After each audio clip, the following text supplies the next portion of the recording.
రాష్ట్రంలో నేటి నుంచి వన మహోత్సవం 2026 కార్యక్రమం ప్రారంభం కానుంది. రంగారెడ్డి జిల్లాలోని గుర్రంగూడలో సీఎం ఈ కార్యక్రమాన్ని మొదలుపెట్టనున్నారు. గుర్రంగూడ ఎకో పార్క్లో నాగలింగం మొక్కను నాటి సీఎం రేవంత్ కార్యక్రమానికి శ్రీకారం చుట్టనున్నారు.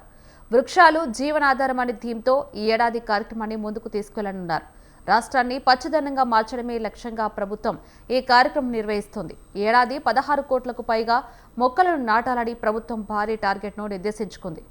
13,242 ప్రభుత్వ నర్సరీల్లో వివిధ రకాల మొక్కలను ప్రభుత్వం సిద్ధం చేసింది. ఈ కార్యక్రమంలో ప్రతి ఒక్కరూ భాగస్వామ్యం కావాలని ప్రభుత్వం పిలుపునిచ్చింది.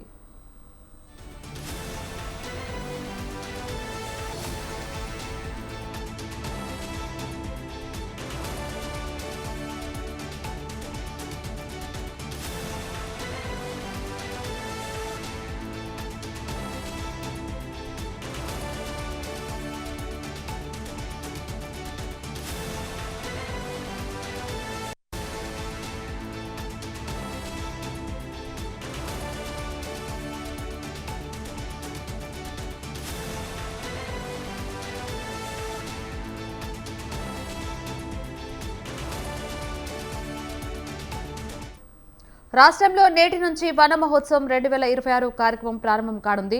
రంగారెడ్డి జిల్లాలోని గుర్రంగూడలో సీఎం ఈ కార్యక్రమాన్ని మొదలుపెట్టనున్నారు. గుర్రంగూడ ఎకో పార్క్లో నాగలింగం మొక్కను నాటి సీఎం రేవంత్ కార్యక్రమానికి శ్రీకారం చుట్టనున్నారు.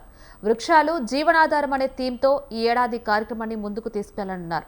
రాష్ట్రాన్ని పచ్చదనంగా మార్చడమే లక్ష్యంగా ప్రభుత్వం ఈ కార్యక్రమం నిర్వహిస్తోంది. ఈ ఏడాది 16 కోట్లకు పైగా మొక్కలను నాటాలని ప్రభుత్వం భారీ టార్గెట్ను నిర్దేశించుకుంది.